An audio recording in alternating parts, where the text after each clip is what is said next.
saya ingin menjelaskan dulu asal-usul dari keris pusaka ini. Keris pusaka ini saya dapatkan dari seorang almarhum paranormal. Oke teman-teman, inilah keris pusaka Kiai Sengkelak.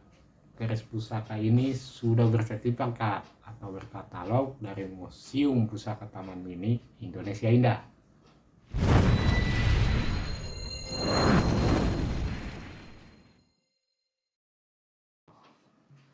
Assalamualaikum warahmatullahi wabarakatuh.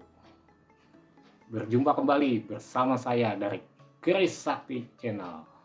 Untuk episode kali ini saya akan mereview sebuah keris pusaka yang memang sudah sangat terkenal dan banyak diburu oleh para pecinta Tosanagi. Namun sebelumnya saya ingin menjelaskan dulu asal-usul dari keris pusaka ini. Keris pusaka ini saya dapatkan dari seorang almarhum paranormal yang paranormal nasional, dan pada masa hidupnya banyak pejabat yang sowan kepadanya, yaitu di daerah Jawa Tengah, tepatnya daerah Sragen. Dan saya tidak menyebutkan namanya karena dia udah almarhum dan itu adalah privat. Keris pusaka ini warangkannya kayu timoho dan sangat tua sekali kayunya, sangat istimewa. Kayu timoho sangat langka. Tentunya keris pusaka ini adalah keris pusaka koleksian pribadi saya dan tidak dimaharkan, teman-teman. Oke, langsung aja kita review keris pusaka apa ini.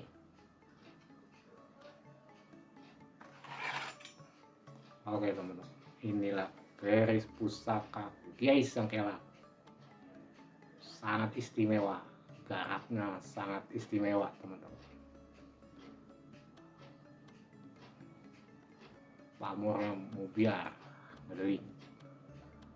Lalu 13. Tentunya keris pusaka ini sudah bersertifikat atau berkatalog dari Museum Pusaka Taman Mini Indonesia Indah.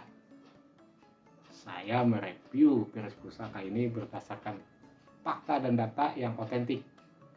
Faktanya, dari bilah pusaka ini, kondisi fisiknya pusaka ini, dan datanya berdasarkan sertifikat atau katalog dari Museum Pusaka Taman Mini Indonesia Indah. Gitu teman-teman. Keris pusaka ini berdapur Kiai Sengkelak, berluk 13, bertangguh Mataram Senopaten, abad 15, dengan pamor beras utah. Beras utah artinya beras tumpah teman-teman. Jadi kalau pada zaman dahulu orang itu menyimpan beras di pendaringan. Pendaringannya itu terbuat dari peti dan saking penuhnya sampai beras itu tumpah. Itu yang dimaksud pamor beras utah atau beras tumpah. Itu teman-teman.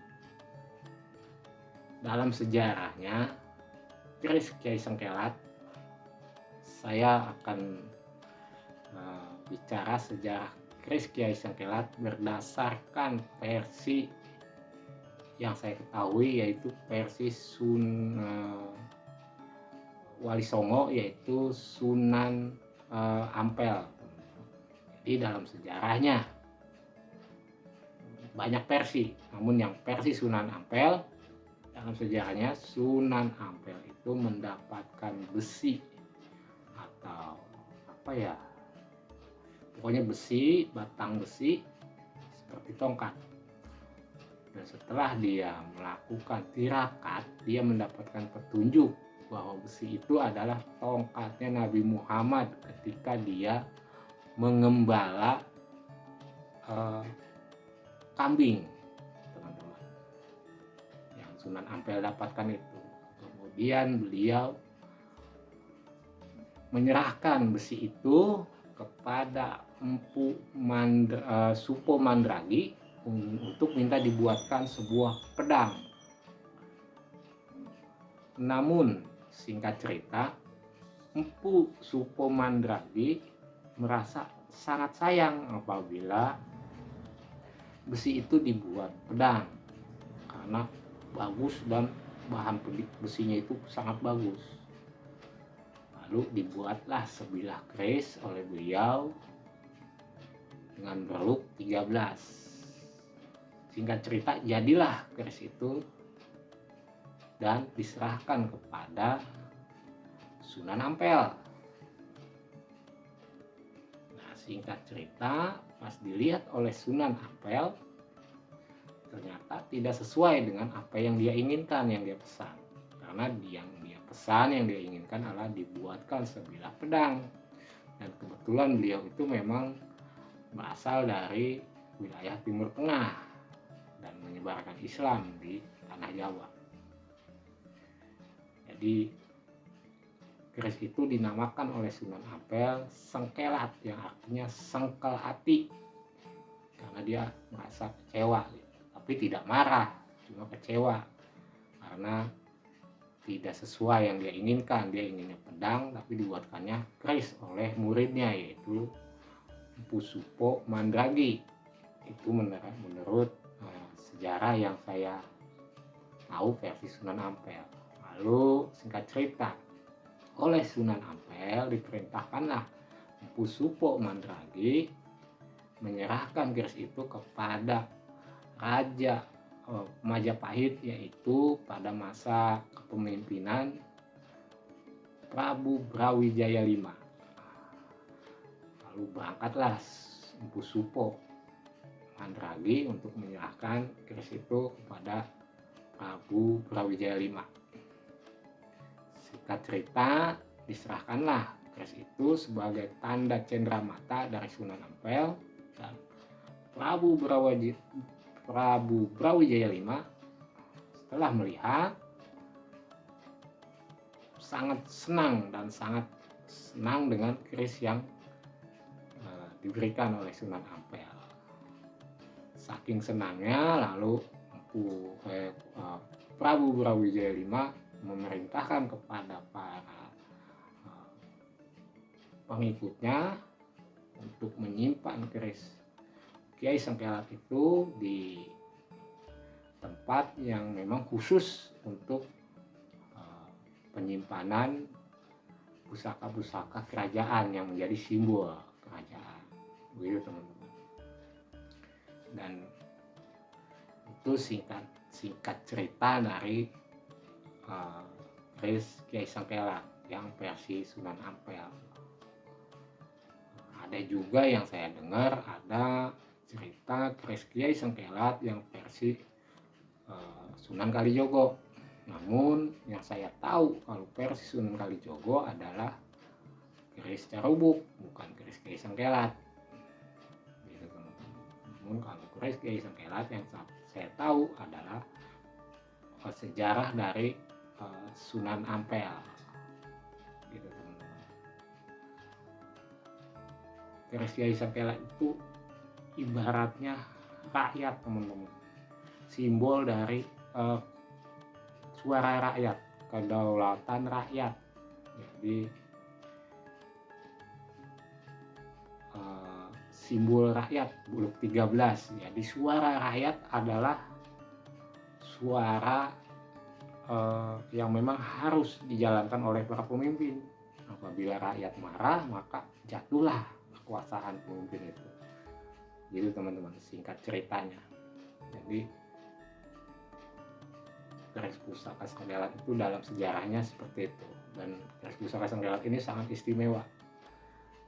Tempahannya sangat matang karena memang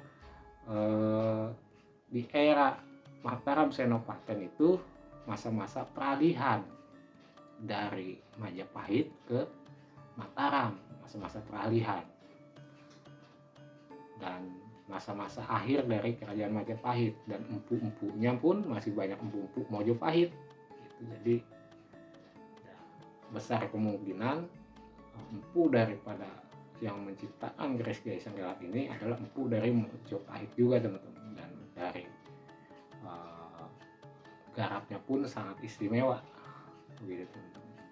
Dan ini adalah koleksi pribadi saya dan tidak saya keluarkan, saya sebagai sebatas konten dan bahan review gitu teman-teman. Karena memang udah beberapa hari ini saya tidak membuat video, kondisi badan saya lagi sedang tidak sehat, jadi terpaksa koleksi pribadi saya aja yang saya videokan. Nanti untuk video-video berikutnya saya akan review yang untuk dimaharkan, dan itu ada di barangnya ada di Museum Paguyuban gitu. Dan ini koleksi pribadi saya sebagai bahan review aja. Oke teman-teman, cukup sekian untuk review keris pusaka kali ini. Namun sebelumnya saya mohon maaf apabila ada kata-kata saya yang kurang baik atau kurang sopan, saya mohon dimaafkan. Wabillahi taufiq wal hidayah.